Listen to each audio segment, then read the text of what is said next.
You know what? Michael Saylor bought Bitcoin at $30,000. Think about that. Okay, look. This is important here. This is important. Perception of value, guys. Perception of values, because you gotta grasp this concept. Your position. Think about this.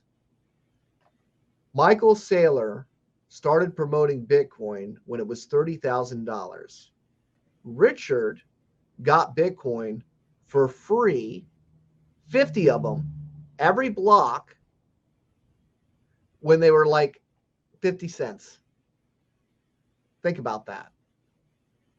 Richard held them because he was in a position to hold them. Now, can you imagine your HEX that you got for pennies being worth $30,000 when someone finally buys it? Because that was the situation that Richard was in. Okay. Now, if you think about it, that sounds ridiculous. And if you were Richard, would you have ever imagined selling one of those 50 free Bitcoin that you got for that one block for $30,000? Doesn't that seem a little bit ludicrous to you that somebody would pay that? Guess what? That's where you're at in HEX right now. You probably, you're having trouble imagining a dollar. What about $30,000? What doesn't HEX have that Bitcoin has? What features does HEX have that Bitcoin doesn't? See, because when Bitcoin first started out, anybody could, that's when it was really popular, was because anybody could operate it, anybody could participate. Where it started getting crunched down was the fact that it got more and more centralized, that you had to buy certain mining equipment. You had to only buy those certain mining equipment from certain companies. And now later, the hash rate is owned by 2 different companies. So really, in Bitcoin, you're not a participant anymore. You're just a consumer because you can't even earn the coins. All you can do is buy them. Yeah. And Bitcoin has sell pressure that HEX doesn't. Somi pulled it up. $200 million worth of sell pressure per month. Bitcoin, they have to sell $200 million worth of Bitcoin just to keep the price where it is. How much HEX has to be sold? Has to be sold to pay power bills. Doesn't have to be sold at all. There's no cost unless you're ending stake, right? Or you're wanting to take out profit, but you're not forced to sell it just to pay for power bills. You're not upgrading equipment. You're not paying for any facilities. You're not doing that. Bitcoin has done what it's done with all of this sell pressure every month. And HEX doesn't have the sell pressure. You know what the problem with HEX is? You know what the problem with HEX is? People I don't know. It doesn't sound like there's any. Yeah. They don't understand about it and they don't know about it. That's the problem with HEX. It's not accessible. Accessibility, visibility, affordability, and availability. The reason Doge pumped is because they launched it on everybody's app and those apps were used and it was one click for people to buy the little doggy coin. That's why. If it's one click button to buy HEX, it's over. It's over. Yeah, no. And then the TikToks really do count because you can say, click this button and get your HEX. The problem is right now, it's difficult, right? Yeah. Why are things valuable? Why are things really, really valuable? Because it's difficult for people to get. Right now, it's really difficult for them to get.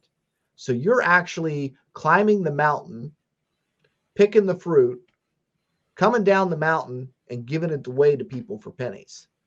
Yeah. It's not worth pennies. It's only worth pennies because that's what people are willing to sell it for right now. What its value is will be determined over time. Yeah, and that is the opportunity, right? That is the opportunity, the inaccessibility. And that's why Michael Saylor was buying at $10 Bitcoin, said that it was going to die like online gambling. Yeah. These people are always late. Institutions perception are of value late. too, and you will not value it because look, you're in the point of abundance where you're like, oh, I got plenty of these, man. I got plenty of them right here. Oh, you want a diamond? I got plenty of these here. Here, let me just hand a few out to you. You want some? You want some? Here, This way? This way? Oh Here we yeah. go. We'll Oh change yourself. baby.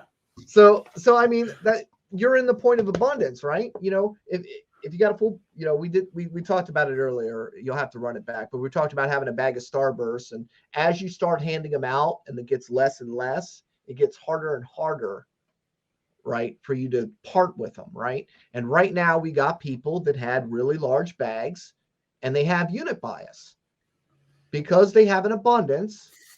They're like, whatever, I can spare $1 million. I've got 100 million. I can spare $1 million of these. Well, then when they're down to $1 million, it's like, okay, maybe I'll spare 100,000. Then when they're down to 100,000, then it's maybe I'll be able to spare 10,000, right? And as it gets tighter and tighter and tighter, you know, and that's what happens. You can't have people with 100 million coins. There's nobody with 100 million Bitcoin because there's not even going to be 100 million Bitcoin, right? Michael Saylor has like under 200,000. He's got like 134,000 Bitcoin or something like that, right? Nobody has 1 million Bitcoin except for Satoshi. Why? Because he never sold it. It's just sitting there. That's the only reason.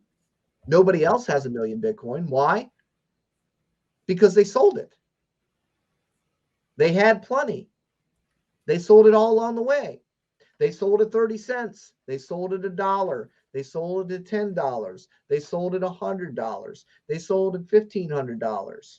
You know, they sold it $15,000. Guess what? It's still up. Still up from $15,000. Every one of those sales was profitable, but how much? Well said. Well said. If you told somebody 10 years ago that Bitcoin was going to be $50,000 or even $20,000, even the truest of true believers would have laughed at you. They would have said $1 trillion market cap. It's not possible. Who wants this thing? I get it for free. See, that's part of it too. You get it for free. You get it for free, so you don't value it. It doesn't cost you anything. People don't understand that. Well, it doesn't take work to get it. I don't understand. I'm not paying a bill. I don't understand. What it means is you're freaking lucky. You're getting something good for free, and you don't appreciate it because you're getting it for free. That's the problem. It's going to take a mental shift for people to really, really grasp what's going on here. I think a price shift also. Well, the price shift to do it too. I mean, look, you know, more people are going to buy HEX at $1 than are interested in buying it at 10 cents. Yeah. More people are going to buy HEX at $10. HEX is going to hit like $10 at some time, and people are going to be like, oh my God, no. And then it's going to dump 90% down to $1. And then everybody's going, oh, it sucks. It's a big scam. And everybody's going to forget that we were ever pennies. Yeah. Do you remember being in Satoshis? No.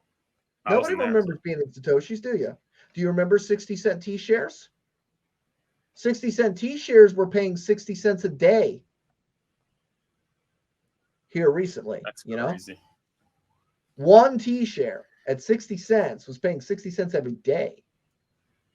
Wow. See, people forget that. People forget that because new prices become normalized. They don't get there overnight. They get there because the new people are at the new situation, the new point of time.